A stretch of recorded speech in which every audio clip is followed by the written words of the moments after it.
دیکھیں موبائل پہ قرآن پڑھنا تو بالکل جائز ہے. صلاۃ التسبیح کے بارے میں اپنا کلپ ریکارڈ کروا چکا ہوں. دیکھیں اختلافی اجتہادی مسائل میں نا اختلاف رائے کا تحمل کیا کریں. یہ جو قضاء عمری پہ جو میں نے اتنا سخت بیان کیا نا اس لیے کہ یہ اجماعی مسئلہ ہے.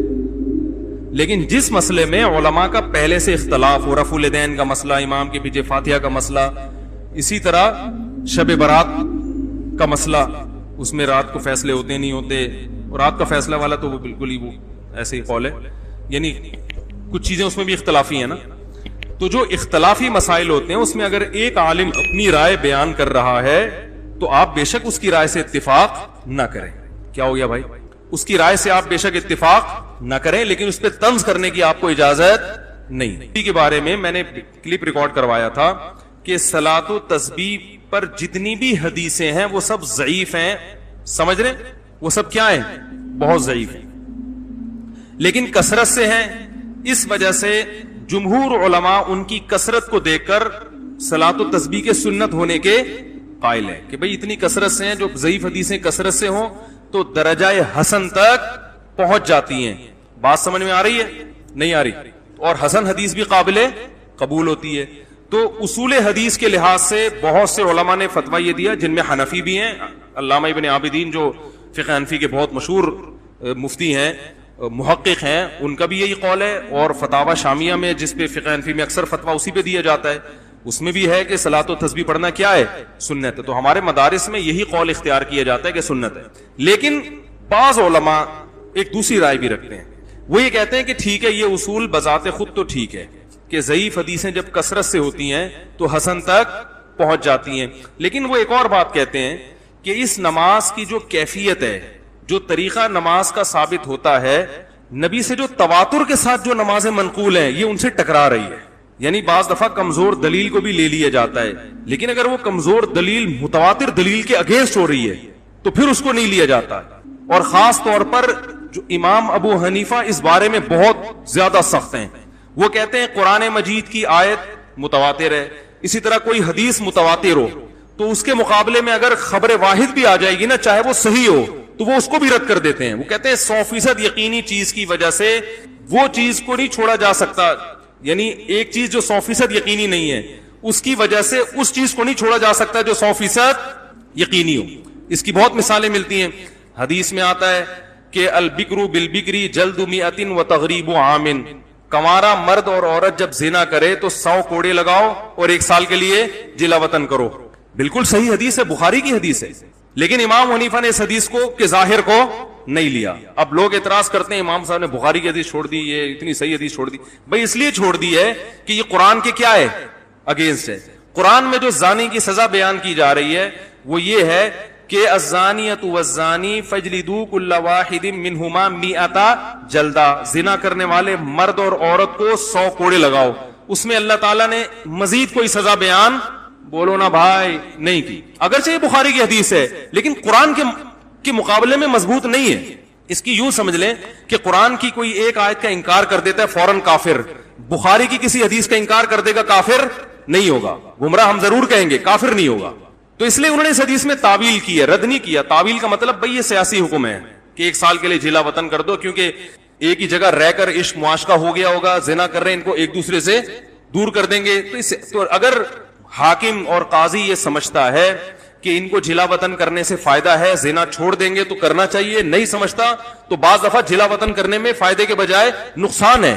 اس لیے کہ یہاں تو مقامی لوگ ہیں, جب انسان اجنبی جگہ پہ جاتا ہے تو برائی کی طرف قدم اور زیادہ. خاص طور پہ لڑکی کو جب جلا وطن کریں گے تو اس کے پاس کمانے کا اور کوئی ذریعہ نہیں ہوگا, وہ زنا ہی کو پیشہ بنا سکتی ہے. سمجھ میں آ رہی ہے بات؟ اب لوگ تو کہہ دیں گے بخاری کی حدیث, حنفی لوگ بخاری کی حدیث نہیں مانتے, بخاری کی حدیث, بھائی مانتے ہیں لیکن قرآن کو پہلے فوکس کرتے ہیں. لیکن بہت سے فقہا نے اس حدیث کو بھی لیا, ان کے اپنے اصول ہیں, ہر فقیہ کا اپنا اصول ہوتا ہے اور سب صحیح ہے ہمارے نظر. لیکن امام حنیفہ کا اصول اس بارے میں بہت سخت ہے کہ جو متواتر احادیث سے اور قرآن سے جو چیز ثابت ہوگی تو اگر کوئی چیز اس کے اگینسٹ ہوگی تو اسی جیسی پاورفل ہونی چاہیے, ورنہ اصول یہ ہے کہ وہ اس کو رد کر دیتے ہیں. تو صلاۃ و تسبیح والی جو نماز ہے اس سے بعض دفعہ ایسی چیزیں ہوتی ہیں جس سے عام نمازوں میں سجدہ سہو واجب ہو جاتا ہے. مثلا نبی صلی اللہ علیہ وسلم سے تواتر کے ساتھ جو نماز منقول ہے اس میں کیا ہے کہ تلاوت اور رکوع میں وقفہ, بولتے کیوں نہیں, نہیں ہونا چاہیے. صلاۃ التسبیح میں ہر رکعت میں وقفہ ہوتا ہے. تو یعنی ایک ایسا عمل جس سے عام نمازوں میں سجدہ سہو واجب ہو رہا ہے, اتنا ناپسندیدہ عمل ہے, اور وہی اس مکروہ عمل کا ارتکاب آپ کس میں کر رہے ہیں؟ صلاۃ التسبیح میں. تو چونکہ مکروہ عمل کا ارتکاب کر رہے ہیں تو اس کے لیے وہ کہتے ہیں, یعنی اصول کہتے ہیں کہ دلیل اسی جیسی پاورفل ہونی چاہیے. لیکن میں نے بتایا مسئلہ اختلافی ہے, جمہور بہرحال اس کے سنت ہونے کے قائل ہیں اور بعض حضرات اس طرف گئے ہیں. تو میرا رجحان, میں تو نالائق آدمی ہوں, میرا تو مجھے یہ کہتے ہوئے بھی شرم آتی میرا رجحان, لیکن بن تو سکتا ہے نا کسی کے رجحان پر, تو گورنمنٹ کی طرف سے کوئی پابندی نہیں ہے. تو میرا رجحان اس لیے اس طرف ہے کہ بھائی جب صحیح احادیث جو بالکل بے غبار ہیں ان سے اتنی کثرت سے جو نمازیں ثابت ہیں پہلے وہ پوری کر لو, پھر ٹائم بچے تو پڑھ لو. لیکن آپ جب وہ ان کو کریں گے تو وہی اتنی زیادہ ہیں کہ آپ کے پاس اس طرف آنے کا ٹائم نہیں بچے گا. پھر بھی کوئی کر رہا ہے تو بھائی جمہور کا مذہب ہے, ہم اس کو بدعتی نہیں کہہ سکتے. علامہ ناصر الدین البانی رحمہ اللہ تعالی, انہوں نے صلاۃ التسبیح کو سنت کہا ہے, اور دلیل میں صرف عبداللہ ابن مبارک کی تقلید کی ہے انہوں نے, کیونکہ عبداللہ ابن مبارک صلاۃ التسبیح کے قائل تھے, بہت بڑے محدث تھے.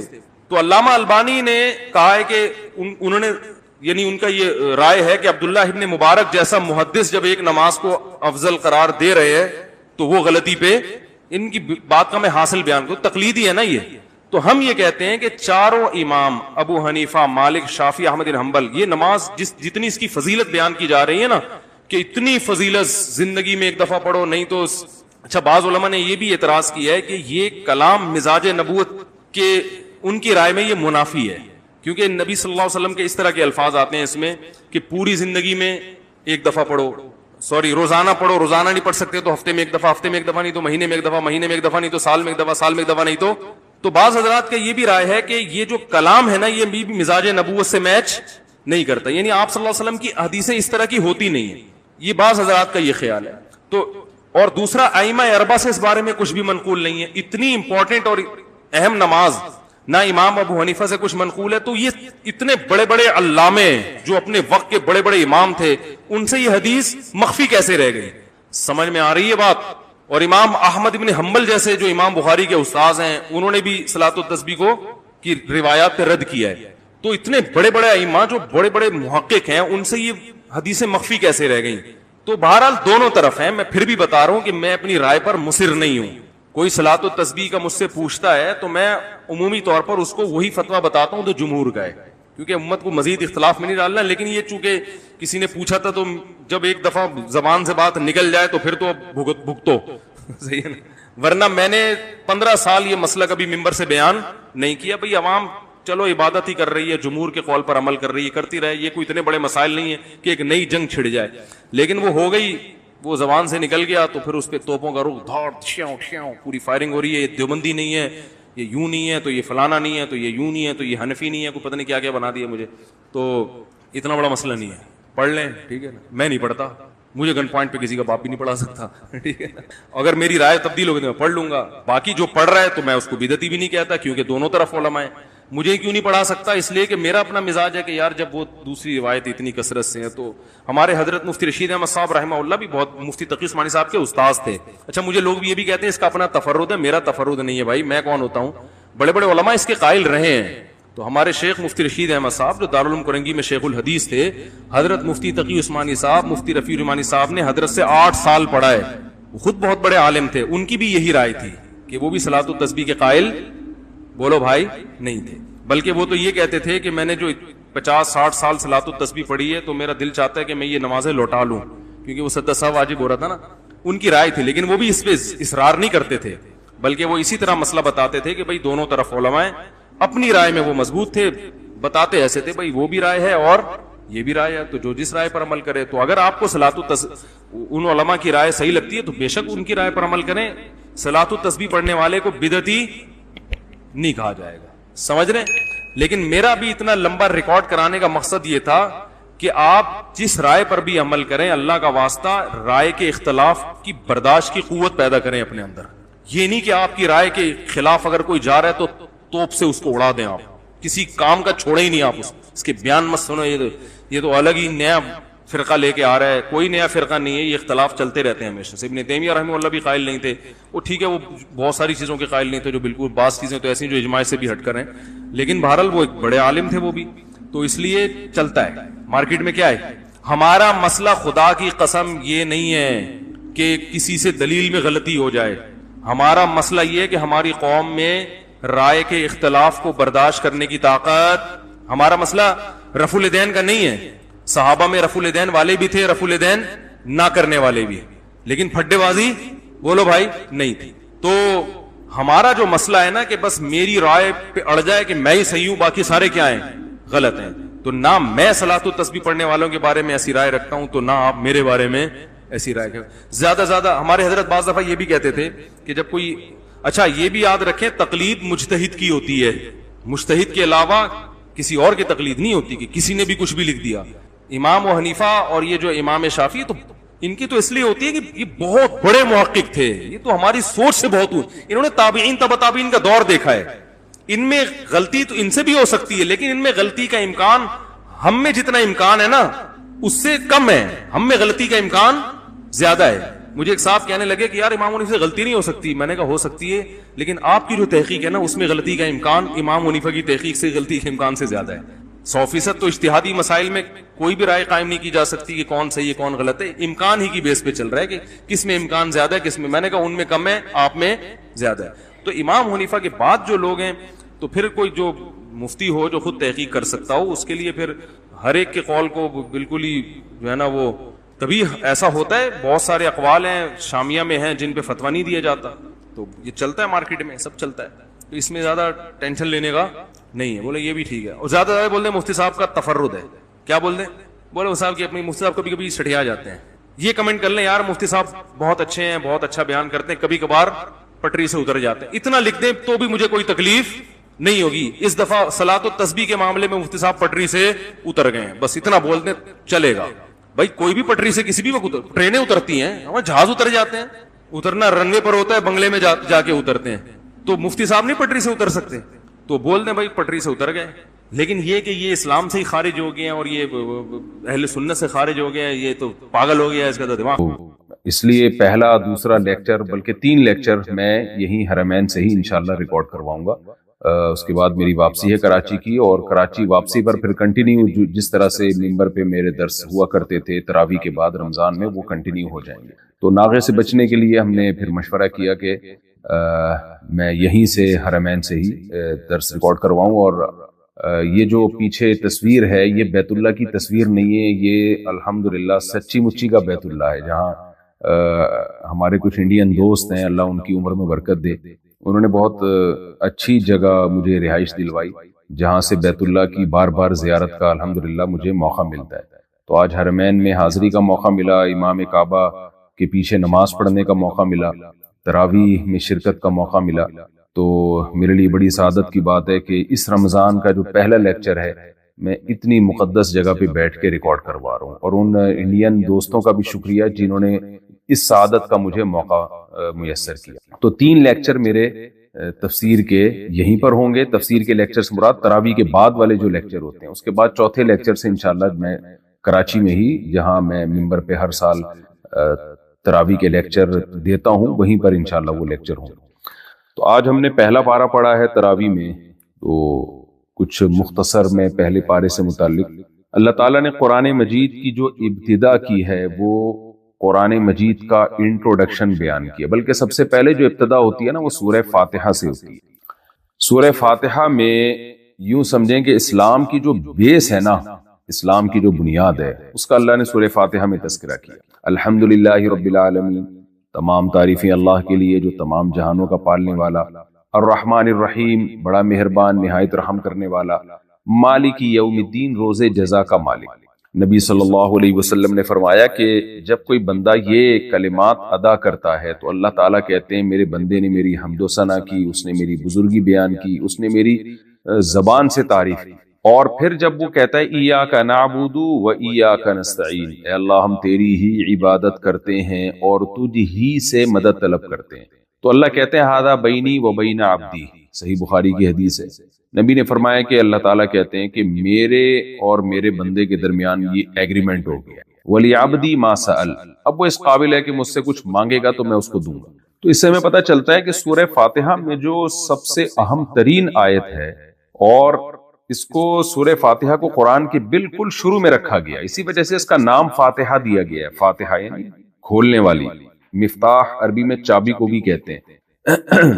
تو اس میں جو سب سے اہم ترین جملہ ہے نا، جو اسلام کا گویا خلاصہ ہے، خوب اس کو اچھی طرح سے سمجھ لیں، وہ ہے ایاک نعبد، اے اللہ ہم تیری ہی عبادت کرتے ہیں، وَإِيَّاكَ نَسْتَعِينُ، اور تجھ ہی سے مدد طلب کرتے ہیں۔ یہ بہت اہم آیت ہے، اللہ کرے یہی سمجھ میں آ جائے نا تو بات بن جائے گی انشاءاللہ۔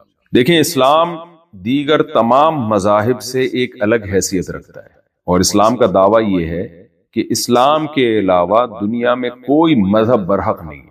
اللہ کا جو منتخب کردہ سلیکٹڈ دین ہے وہ صرف اسلام ہے، اور اس کی بنیاد یہاں سے شروع ہوتی ہے کہ اپنے آپ کو اللہ کے حوالے کرو۔ آج سیکولر لبرل قوتیں ہمیں حکومتوں کا غلام تو بنا دیتی ہیں، ہمیں کلچر کا غلام بنا دیتی ہیں، ہمیں مختلف اداروں کا غلام بنا دیتی ہیں۔ اسلام کی بیس یہاں سے شروع ہوتی ہے کہ جس نے پیدا کیا ہے نا، خالق، آپ اپنے آپ کو اس کے حوالے کر دیں۔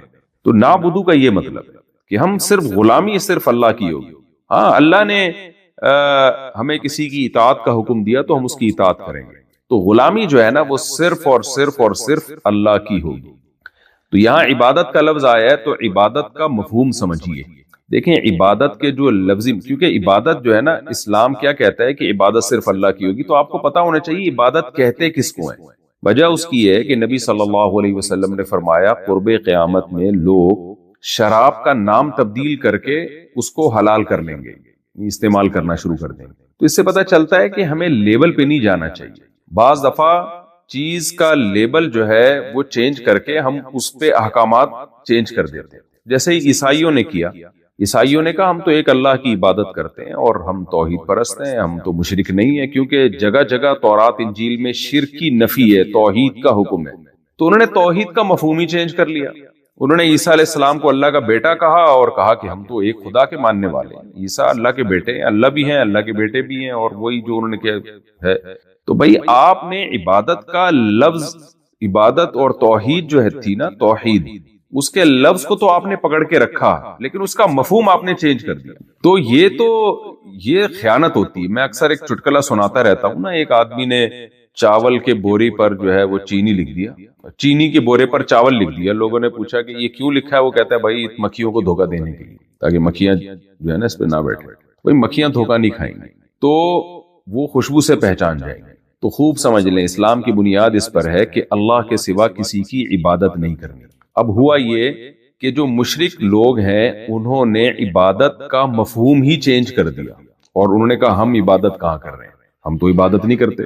تو اس لیے میں پہلے عبادت کا مفہوم آپ کو اچھی طرح سے سمجھانا چاہتا ہوں کہ اسلام جب یہ کہتا ہے کہ اللہ کے سوا کسی کی عبادت نہیں ہوگی، تو اسلام کی نظر میں عبادت کا کانسیپٹ ہے کیا، تاکہ وہ کانسیپٹ کلیئر ہو۔ جیسے جب اسلام کہتا ہے شراب حرام ہے، تو شراب کا کانسیپٹ کیا ہے؟ ہر لیکوڈ چیز کو تھوڑی شراب کہا جاتا ہے، یا ہر اس چیز کو تھوڑی شراب کہا جائے گا جس پہ شراب لکھا ہوا ہو۔ اگر آپ نے شراب کی بوتل میں شراب رکھی اور اس میں زمزم لکھ دیا تو وہ حلال تھوڑی ہو جائے گی۔ تو ایک ڈیفینیشن ہوتی ہے نا شراب کی، وہ انگلش میں بھی ہوگی، اردو میں بھی ہوگی، ہندی میں بھی ہوگی، ہر زبان میں وہ چیز جہاں پائی جائے گی اس کو شراب کہیں گے، چاہے نام کچھ بھی۔ ایک اور مثال سے میں بات سمجھاتا ہوں۔ قرآن مجید کہتا ہے وَلَا تَقُل لَهُمَا اُفٍّ، ماں باپ کو اف مت کرو۔ کیا مطلب تکلیف نہ دو؟ فقہائے کرام نے لکھا ہے کہ بھئی اگر کسی قوم میں اف کا لفظ محبت کے لیے استعمال ہوتا ہے تو یہ اف کہنا ماں باپ کو پھر ثواب بن جائے گا۔ کوئی یہ کہ قرآن تو کہہ رہا ہے اف نہ کہو، بھئی قرآن اف کرنے سے منع کر رہا ہے کیونکہ اف کا لفظ عربی میں تکلیف کے لیے استعمال ہوتا ہے۔ تو اگر کسی زبان میں محبت کے لیے استعمال ہو رہا ہے تو پھر وہ اف ہے ہی نہیں۔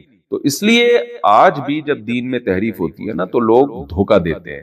چونکہ ہمارا تراویح کا یہ پہلا لیکچر ہے، اس میں عبادت کے مفہوم کو سمجھنا ضروری ہے تاکہ ہم توحید پرستوں بنیں، کیونکہ توحید کے بعد تو سارے اسلام کے احکام شروع ہوتے ہیں۔ اگر آپ کی توحید ہی ٹھیک نہیں ہے تو آپ کی کوئی عبادت مقبول نہیں، اور قرآن تو توحید سے بھرا ہوا ہے۔ تو عبادت کا مفہوم سمجھیے۔ دیکھیں عبادت کے ایک اصطلاحی معنی ہے اور ایک لغوی معنی ہے۔ لغوی اور اصطلاحی کسے کہتے ہیں؟ دیکھیں ہم کسی بھی لفظ کو نا ایک ٹرم ہوتی ہے، اس میں جب یوز کرتے ہیں تو اس کا مطلب کچھ اور ہوتا ہے، اور عام معنی میں جب یوز کر رہے ہوتے ہیں تو اس کا مفہوم کچھ اور بن جاتا ہے.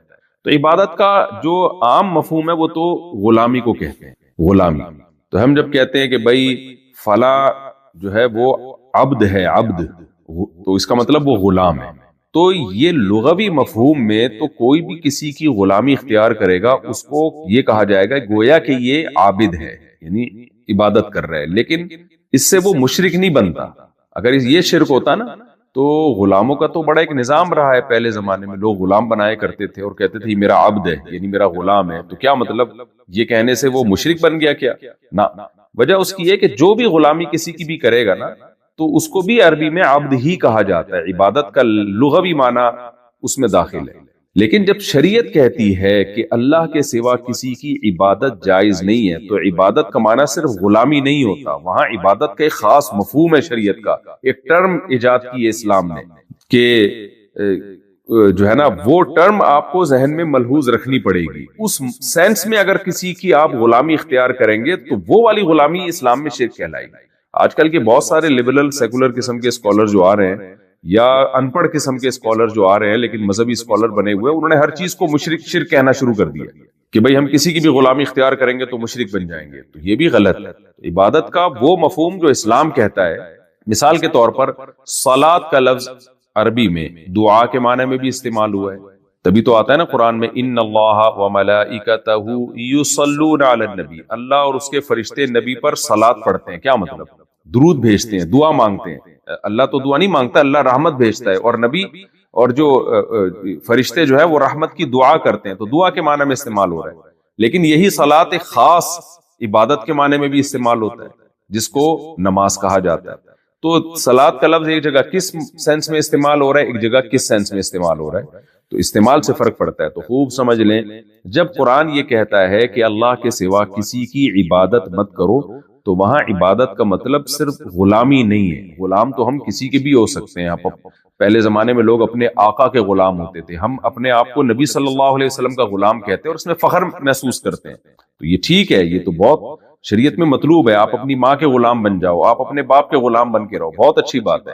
لیکن عبادت کا جو مفہوم شریعت نے بتایا ہے وہ مفہوم یہ ہے, یعنی اس مفہوم میں جو عبادت شرک ہے وہ یہ ہے کہ آپ کسی کی تعظیم کریں اور اس درجے کی تعظیم ہو کہ آپ کا یہ نظریہ ہو کہ میں جس کو رسپیکٹ دے رہا ہوں نا وہ میرے نفع اور نقصان کا مالک ہے اور مجھے نفع پہنچانے میں اور نقصان پہنچانے میں کسی سبب کا, کسی لاجک کا محتاج نہیں. تو اس جذبے کے ساتھ جب آپ کسی کو رسپیکٹ دیتے ہیں, تعظیم کرتے ہیں, تو یہ تعظیم اسلام میں عبادت کہلاتی ہے. میں مثال سے بات سمجھاتا ہوں. دیکھیں ہم نماز میں اتحیات میں اللہ کے سامنے بیٹھتے ہیں, یہ ہمارا بیٹھنا عبادت ہے. لیکن آپ اپنے ابا کے سامنے بھی دو زانوں تمیز سے بیٹھتے ہیں, وہ بیٹھنا عبادت نہیں ہے. حالانکہ تعظیم کی صورت تو سیم ہے. آپ بیٹھے ہوئے اپنے والد کے سامنے بھی اسی اسٹائل میں دو زانوں اور ایسے ہاتھ رکھ کے, اور اتحیات میں اللہ کے سامنے بھی ایسے ہی بیٹھے, لیکن دونوں میں زمین آسمان کا فرق ہے. ایک عبادت ہے, ایک عبادت نہیں ہے. وجہ کیا ہے؟ جب آپ اللہ کے سامنے اس طرح سے بیٹھتے ہیں تو آپ یہ نظریہ رکھ کے بیٹھتے ہیں کہ میں اللہ کی تعظیم کر رہا ہوں, یہ نظریہ رکھ کر کہ وہ اس لائق ہے کہ اس کی یہ تعظیم کی جائے کیونکہ وہ میرے نفع اور نقصان کا مالک ہے, اور نفع اور نقصان پہنچانے میں وہ کسی سبب کا محتاج نہیں ہے. وہ یعنی حالات ناکامی کے ہونا تو اس میں مجھے وہ کامیاب کر سکتا ہے, اور کامیابی کے حالات میں وہ ناکام کر سکتا ہے. وہ کچھ کرنے کے لیے کچھ کرنے کا محتاج نہیں ہے. وہ بغیر باپ کے اولاد دے سکتا ہے, آگ میں ابراہیم علیہ السلام کو بچا سکتا ہے.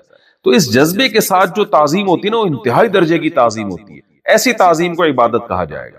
یہی وجہ ہے کہ علماء نے بیان کیا ہے کہ سجدے کی دو قسمیں ہوتی ہیں, ایک سجدہ تعظیم کا ہوتا ہے, ایک عبادت کا ہوتا ہے.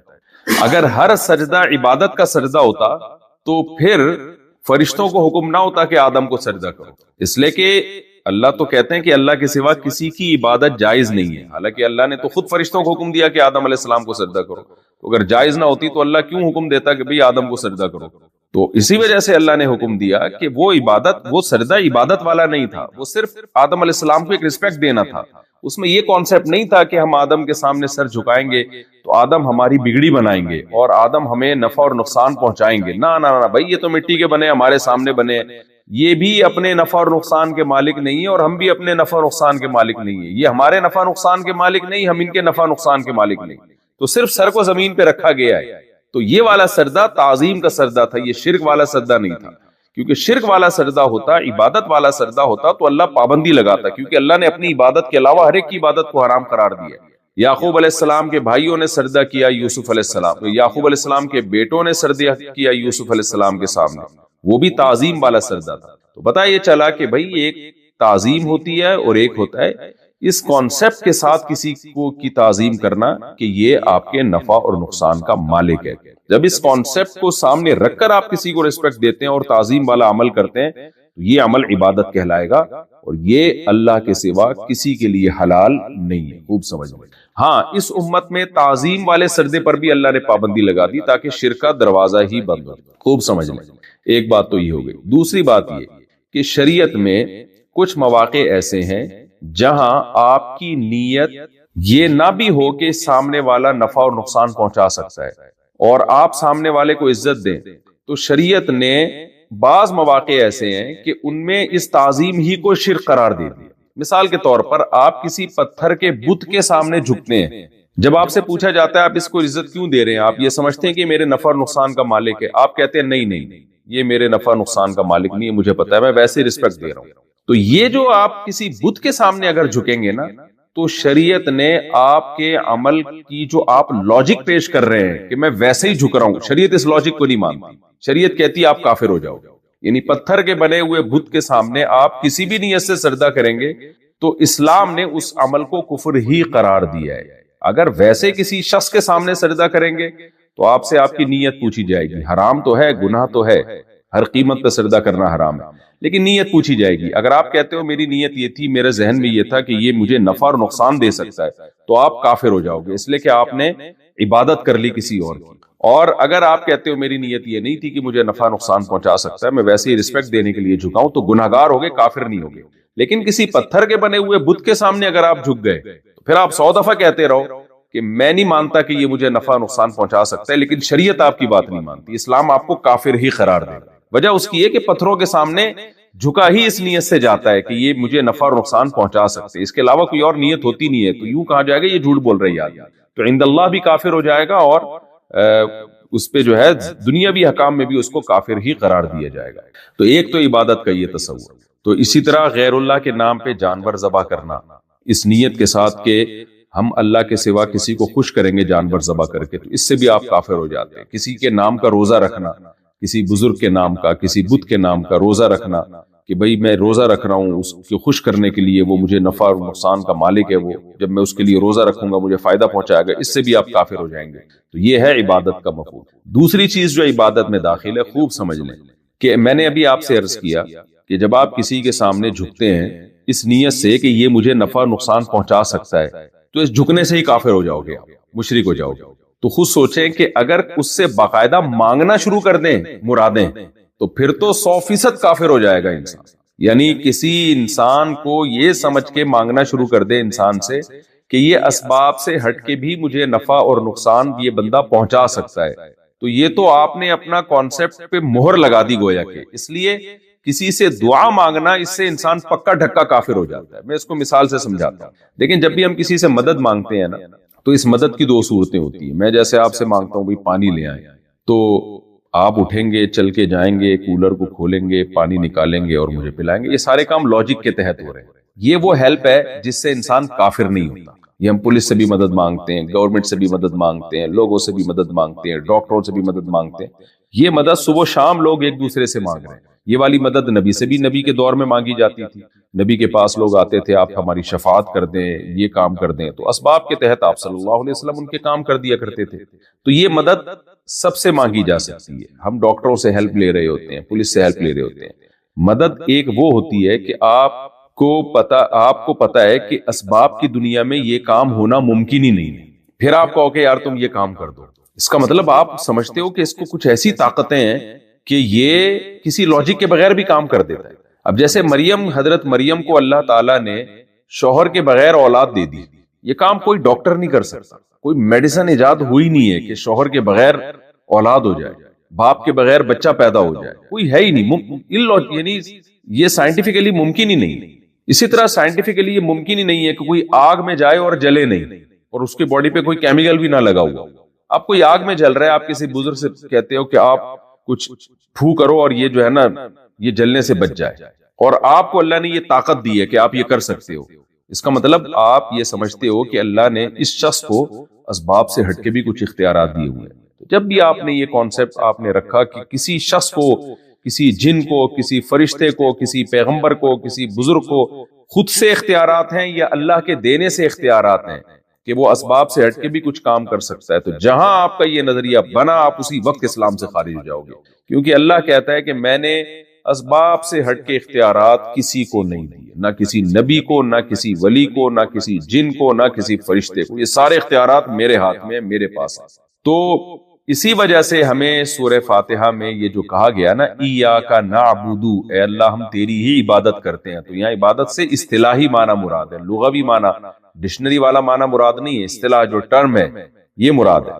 تو آگے اللہ نے عبادت ہی کا جو سب سے بڑا حصہ ہے نا دعا، اس کا اللہ نے تذکرہ کر دیا، وَإِيَّاكَ نَسْتَعِينُ، اے اللہ مدد بھی ہم صرف تجھی سے طلب کرتے ہیں، یعنی مدد سے کون سی مدد؟ اسباب سے ہٹ کے، جیسے طوفان آ گیا اور آپ کو پتہ ہے نہ پولیس پہنچ سکتی ہے، نہ کوئی گورنمنٹ ہمارے لیے مدد کو پہنچ سکتی ہے، اور سمندر میں ہم گھرے ہوئے ہیں، ایسے موقع پہ آپ کو پتہ ہے بھئی سمندر کی موجوں کو تھامنے کی طاقت صرف اللہ کے ہاتھ ہے، تو ایسے موقع پہ آپ اللہ کے سوا کسی ولی بزرگ کو پکاریں گے تو آپ کافر ہو جائیں گے۔ جہاں بھی مصیبت میں جب آپ کو پتا ہو کہ اب اسباب کی دنیا میں کوئی مجھے نہیں بچا سکتا، تو ایسے موقع پہ صرف اللہ کو پکارا جائے گا، اور ایسی پکار کو اسلام دعا کے لفظ سے تعبیر کرتا ہے، یہ عام پکار نہیں، اس کو دعا ایک نام دیا ہے، اس لیے دعا اللہ کے علاوہ کسی سے جائز نہیں۔ تو اب میں جلدی سے بات کو سمیٹ کے آگے چلتا ہوں۔ اب آج کل کے مشرکوں نے کیا کیا ہے، انہوں نے عبادت کے لفظ اور مفہوم ہی چینج کر دیا۔ جب ان سے کہا جائے کہ تم تو نبی سے مدد مانگتے ہو، اور تم عیسیٰ ابن مریم سے مدد مانگتے ہو، تم محمد صلی اللہ علیہ وسلم سے مدد مانگتے ہو، تو یہ تو شرک ہے۔ قرآن کہہ رہا ہے وَمَن يَدْعُ مَعَ اللَّهِ إِلَٰهًا آخر، جو اللہ کے سوا کسی کو بھی پکارے گا تو جگہ جگہ اس کے لیے جہنم کی وعیدیں۔ تو وہ جواب میں کہتے ہیں بھائی ہم نبی کو خدا کے برابر تھوڑی سمجھتے ہیں، ہمارا تو یہ نظریہ ہے کہ اللہ نے اپنے حبیب صلی اللہ علیہ وسلم سے خوش ہو کر کچھ اختیارات اللہ نے ان کو بھی دے دیے، تو ڈائریکٹ اللہ تک پہنچنے کے بجائے اب نبی سے مانگ لو، نبی ذریعہ بن جائیں گے۔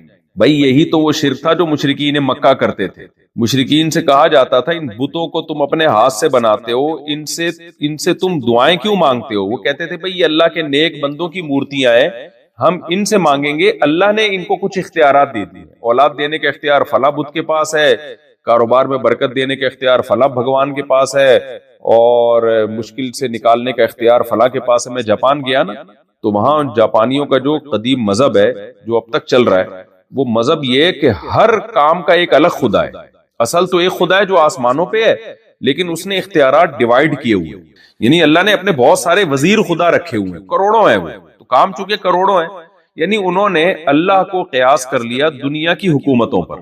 جیسے بادشاہ کو سینکڑوں وزیر رکھنے پڑتے ہیں، خوراک کا وزیر الگ، صحت کا وزیر الگ، ٹرینوں کا وزیر الگ، جہازوں کا وزیر الگ، یعنی ٹریولنگ کا الگ، اور جو ہے وہ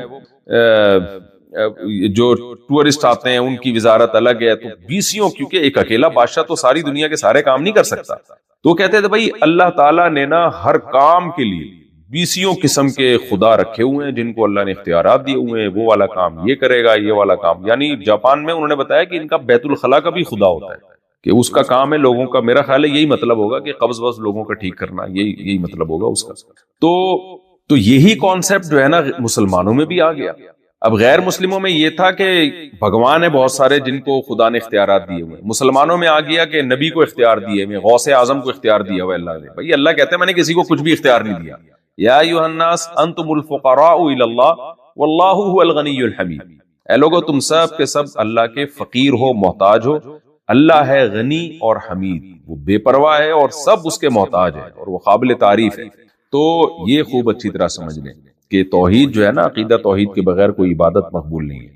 تو ایاک نعبد آگے، و ایاک نستعین، اے اللہ ہم مدد صرف تجھی سے طلب کرتے ہیں۔ تو مدد سے وہ مدد جو اسباب سے ہٹ کرو، وہ مدد کسی اور سے اگر آپ نے مانگی تو اسلام سے خارج ہو گئے، پھر ایڑیاں رگڑتے رہیں گے۔ اللہ کہتے ہیں مشرک پر میں نے جنت کو حرام کر دیا۔ اگر مشرک کی مغفرت کا کوئی چانس ہوتا تو صحیح ہے مسلم کی حدیث ہے کہ حضرت عائشہ رضی اللہ تعالی عنہ فرماتی ہیں میں نے نبی صلی اللہ علیہ وسلم سے عرض کیا کہ یا رسول اللہ ابو طالب جو تھے آپ کے چچا انہوں نے کتنے غریبوں کو مسکینوں کو کھانا کھلایا اور کتنی آپ کی مدد کی. شعب ابی طالب میں جو گھاٹی میں جب مشرکین مکہ نے بائیکاٹ کیا نبی صلی اللہ علیہ وسلم کا تو 3 سال تک کھانا پینا بند کیا اور تعلقات بند کیے.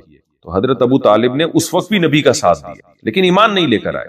تو امی عائشہ نے پوچھا یا رسول اللہ انہوں نے جو اسلام کی اتنی مدد کی اور آپ کی کفالت کی اور اتنا ہر موقع پہ آپ کا ساتھ دیا اور غریبوں کی مدد کرتے تھے کیا یہ نیکیاں قیامت کے دن ان کے کام آئیں گی؟ تو آپ صلی اللہ علیہ وسلم نے فرمایا کہ وہ جہنم کے نچلے طبقے میں ہوں گے اللہ اوپر کے طبقے میں لے آئے گا لیکن جہنم سے نکالے گا نہیں. تو شرک کی مغفرت نہیں مشرک کی. تو آج یہ شرک ہماری سوسائٹی میں بہت تیزی سے پھیل رہا ہے. جلدی سے میں بات کو اب چونکہ پہلا لیکچر ہے میرا تو یہ توحید کا مسئلہ اچھی طرح سمجھ میں آ جائے اس میں 2 چیزوں کو ایڈ اور کر لیں. ایک یہ کہ جب ہم یہ کہتے ہیں نا کہ سب اختیارات اللہ کے پاس ہیں تو بعض مشرک قسم کے لوگ کہتے ہیں کہ پھر فرشتوں کو بھی تو اللہ تعالیٰ نے کام لیتا ہے نا بارش برسانے کا کام فرشتوں کو دے دیا اور جبریل علیہ السلام کے ذریعے اللہ نے مریم کے پیٹ میں پھونک ماری یعنی حضرت جبریل نے پھونک ماری اور بچہ پیدا ہو گیا.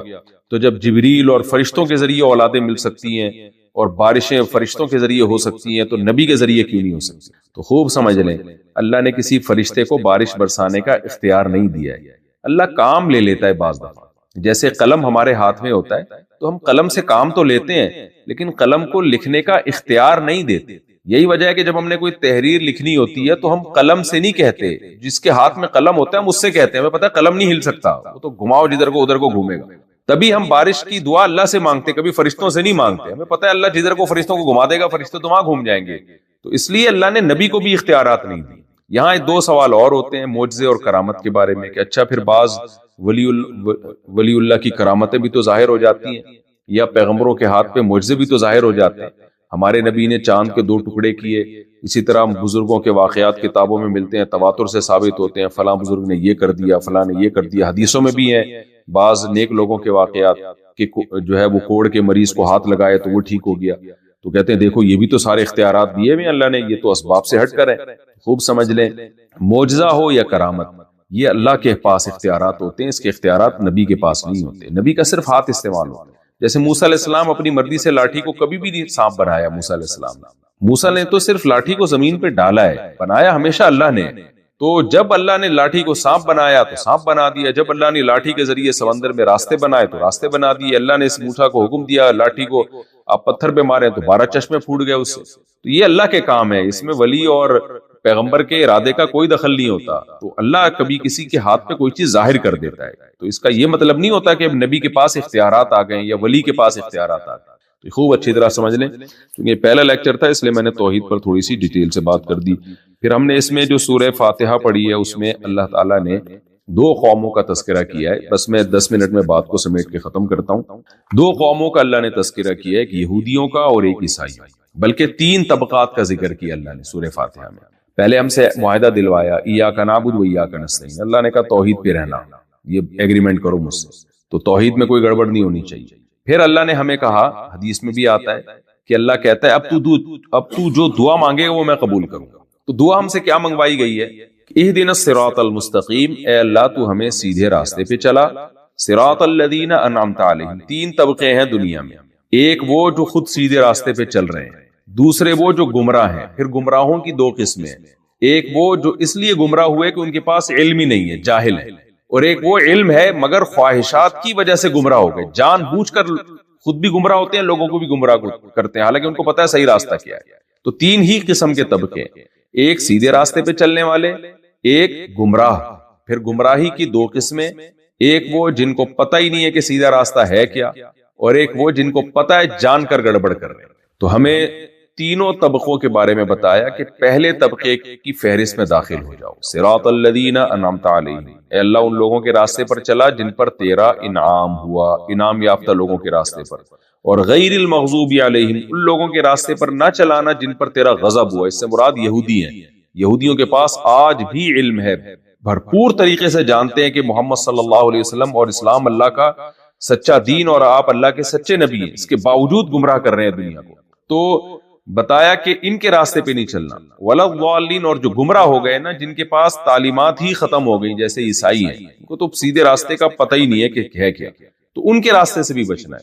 تو چونکہ ہم سے پہلے دو قومیں ہیں جن کو آسمانی کتابیں دی گئیں، ایک یہودی اور ایک عیسائی، تو ہمیں بتایا گیا کہ اب تمہیں بھی ایک کتاب دی جا رہی ہے، تو تم نے اس کتاب کو فالو کرنا ہے اور انعام یافتہ لوگوں کو فالو کرنا ہے. انعام یافتہ لوگ کون ہیں؟ 4 طبقے ہیں، من النبیین والصدیقین والشہداء والصالحین. قرآن میں اللہ نے بیان کیا پیغمبروں کا راستہ، صدیق سے مراد وہ علماء جن کا عمل ان کے علم کے مطابق ہو، اور شہداء کا راستہ، اور صدیقین سچے لوگوں کا راستہ، یعنی نیک صالح مسلمان جو منافق نہ ہو. آج ہماری زندگی میں نفاق بہت زیادہ آ گیا، دیکھنے میں بڑا نیک لگ رہا ہوگا، اندر سے پتہ نہیں کیا ہوگا، یعنی لوگوں کو بیوقوف بنا رہا ہوگا.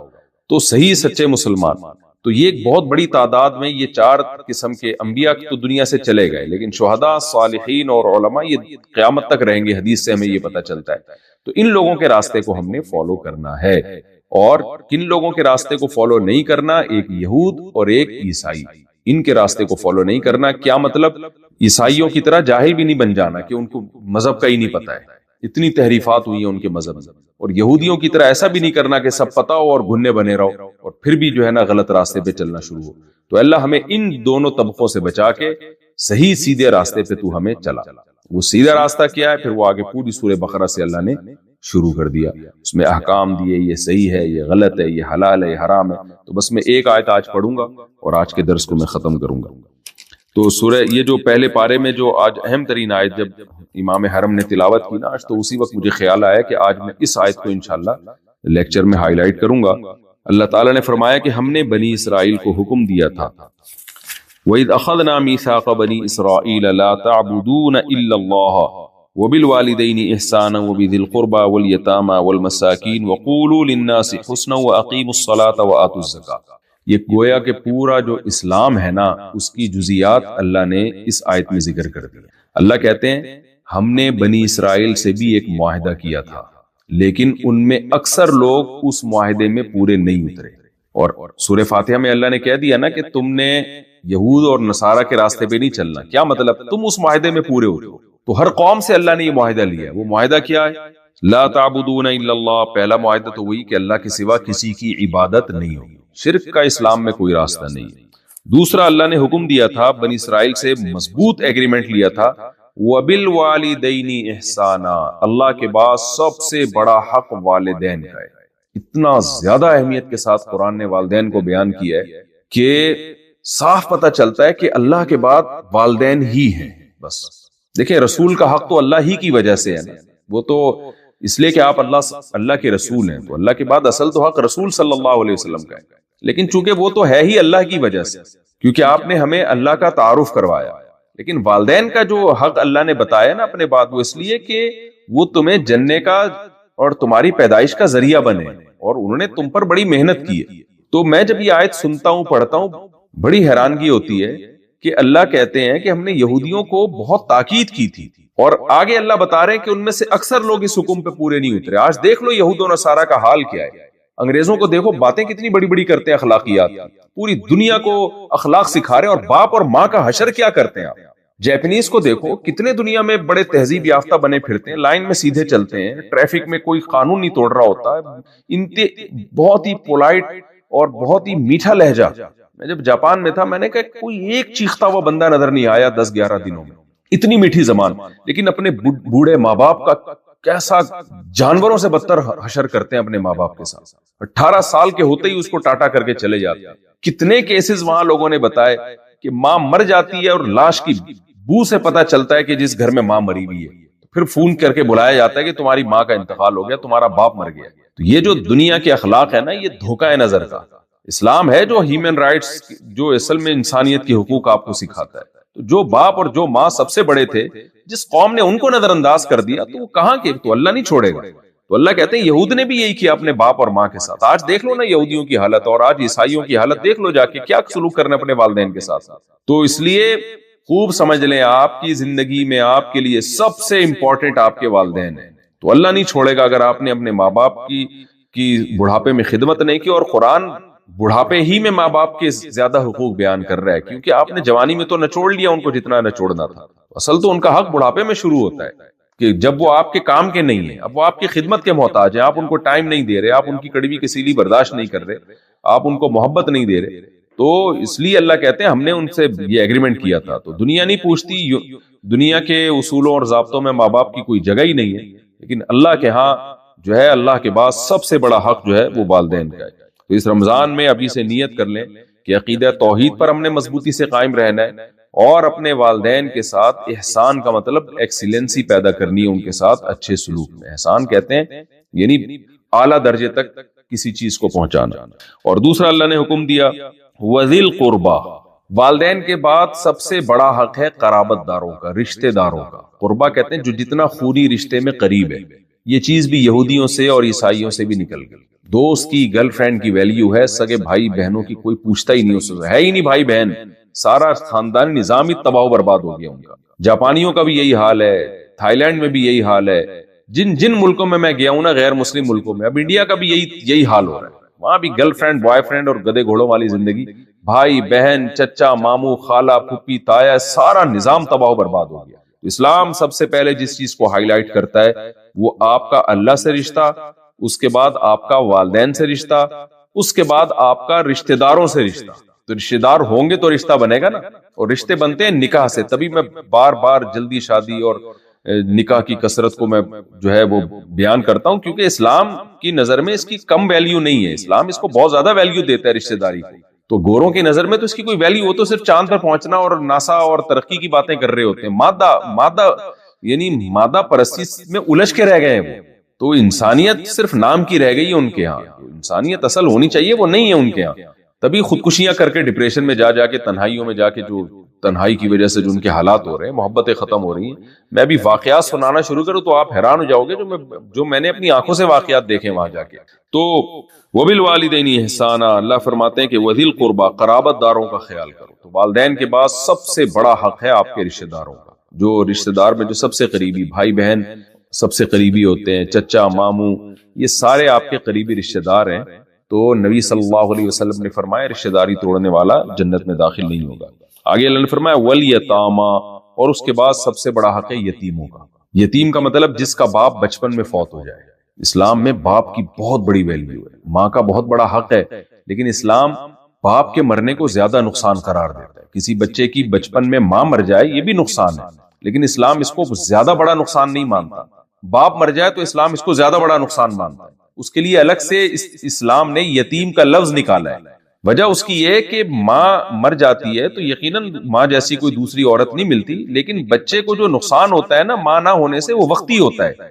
باپ نہ ہونے سے جو نقصان ہوتا ہے وہ بہت لمبا چلتا ہے وہ نقصان، کیونکہ ماں محبت تو بہت کرتی ہے، لیکن وہ باپ کے بغیر بچے کو پال نہیں سکتی اس طریقے سے، اس کو شیلٹر نہیں دے سکتی۔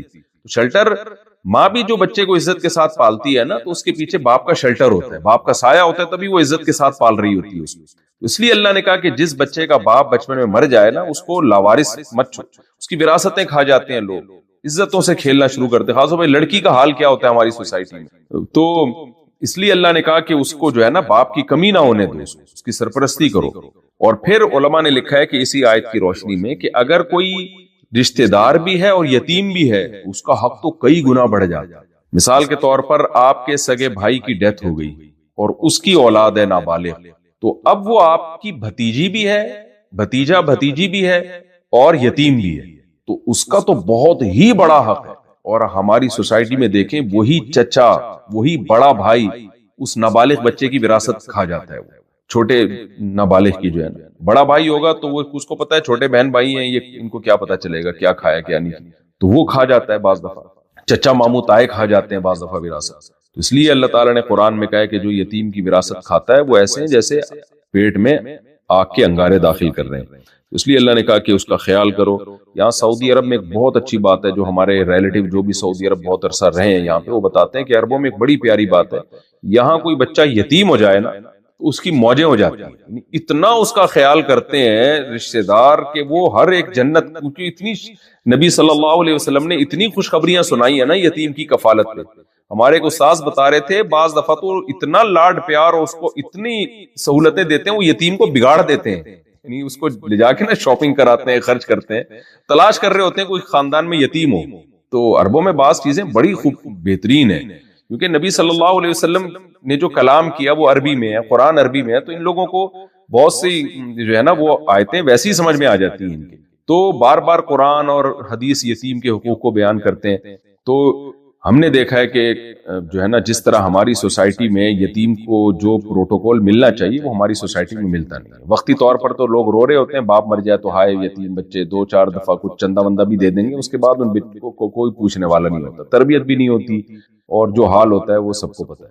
تو اس لیے اللہ تعالیٰ نے قرابت داروں کے بعد یتیم کا حق بیان کیا، والمساکین، پھر اس کے بعد عام غریبوں کا، مسکینوں کا، عام مسکینوں کا اللہ نے حق بیان کیا کہ جو بھی کمزور ہے اس کو لاوارث مت چھوڑو. یعنی ترتیب بیان کیے، دیکھیں یہ قرآن کی بلاغت ہے. سب سے پہلے حق اللہ کا، اس کے بعد والدین کا، اس کے بعد رشتہ داروں کا، پھر یتیموں کا، اور یتیم میں کوئی رشتہ دار ہو تو وہ تو ڈبل حق ہو گیا اس کا. اس کے بعد عام مسکینوں کا، ان کو بھی ایسے ہی نہ چھوڑ دیں سوسائٹی میں لاوارث کہ بھئی میں نے پیسہ کمایا تو میں جانوں. نہ ضرورت مند محتاج لوگ ہیں، آپ کے ذمے ہیں ان کی مدد کرنا.